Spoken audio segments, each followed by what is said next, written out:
안녕하세요. 반갑습니다. 올드스터디 과목별 학습 전략에 대해서 말씀드리도록 하겠습니다. 오늘 이 시간에는 사회 과목의 건욱 원장님 모시고 한번 사회 과목과 한국사 과목에 대해서 어떻게 공부할 건지 여쭤보는 시간을 갖도록 하겠습니다. 중학교와는 분명히 다를 텐데 고등학교 수업이 네. 중학교와 고등학교의 가장 큰 차이가 한국사, 사회 어떤 부분이 있을까요?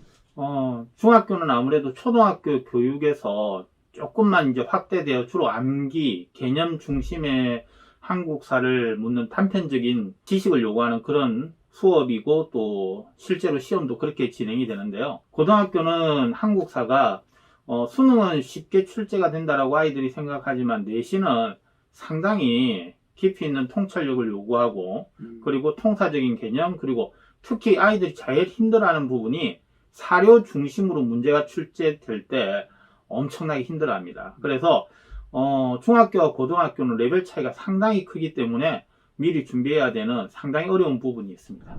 자, 그렇다면 1년간 이제 우리가 고1 과정을 거칠 텐데 대입을 위해서 과목별 공부를 어떻게 하는 게 좋을 건지 한국사와 사회로 나누어서 한번 말씀해 주시면 오늘 시청하시는 분들이 도움이 될 것 같습니다.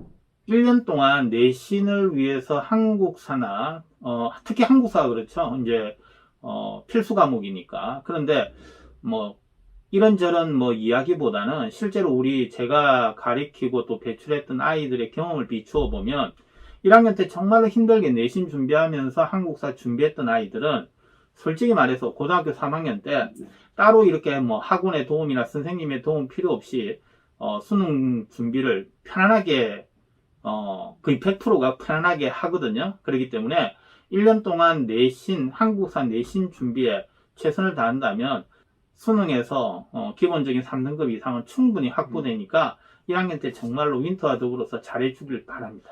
통합사회는 아무래도 문과 아이들에게 이제 전문적인 부분들을 조금씩 이렇게 맛보기 개념으로 모든 내용들이 준비가 되어 있는 과목이긴 한데요.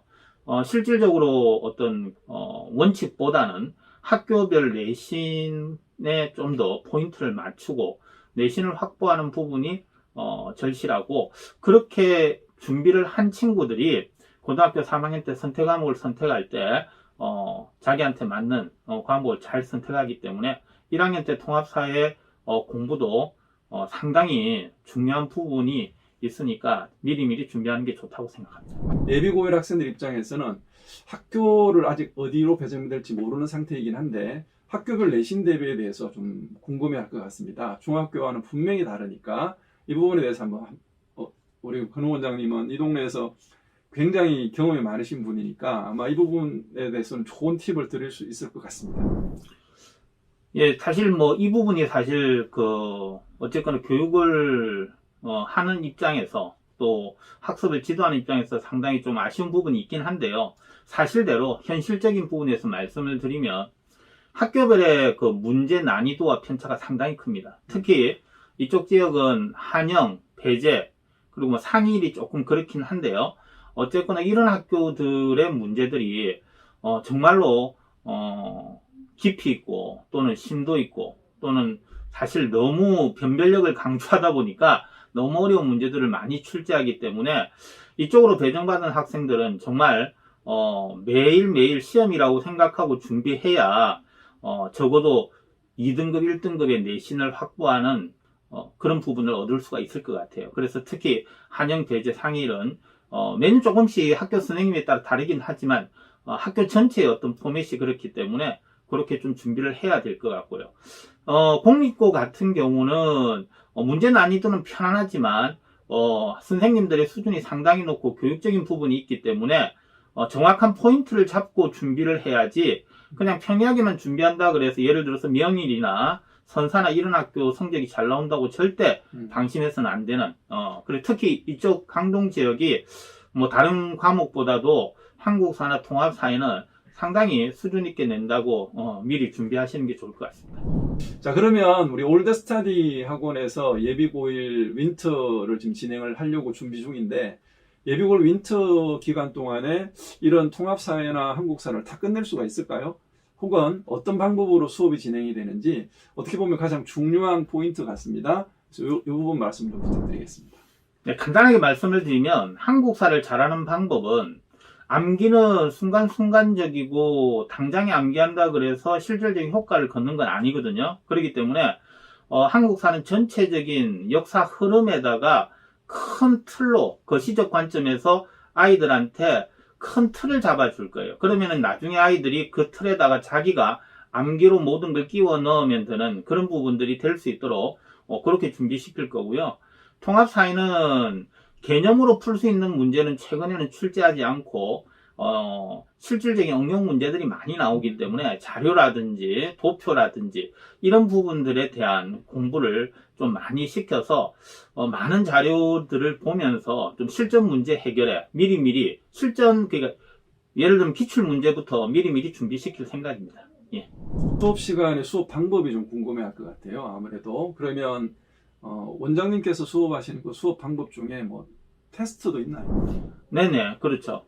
주간평가, 월간평가를 통해서 계속 피드백을 시킬 것이고, 저는 이제 아이들 수업 시간에 이야기하는데, 재파식 수업이라 그래서, 파도가 밀려오듯이 계속적으로, 지난 시간 공부했던 것을 계속 반복해 익히면서, 그런 식으로 아이들한테 계속 학습을 시켜서, 최대한 암기가 흐트러지는 것을 막는 쪽으로 준비를 시킬 생각입니다. 교재 같은 경우는 이제 저희 학원 블로그에 올라와 있을 테니까 첨부 파일을 참고하면 될 것 같고요.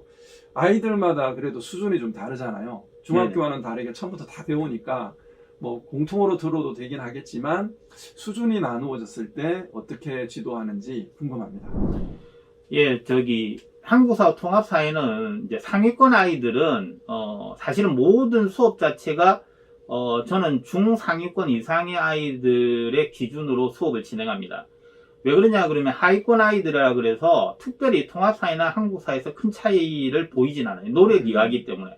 근데 어느 정도 일정 지나가다 보면 수업을 진행하고 어느 정도 기간이 지나가다 보면 이제 조금 차이가 나는 부분이 분명히 생기거든요.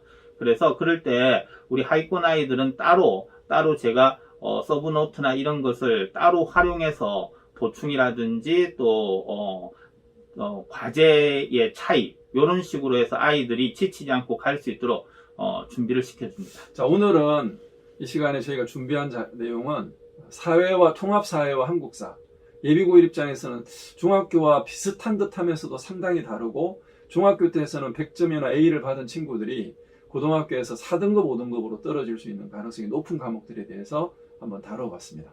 또 다음 시간에 다른 과목 원장님을 모시고 또 찾아뵙겠습니다. 감사합니다. 감사합니다.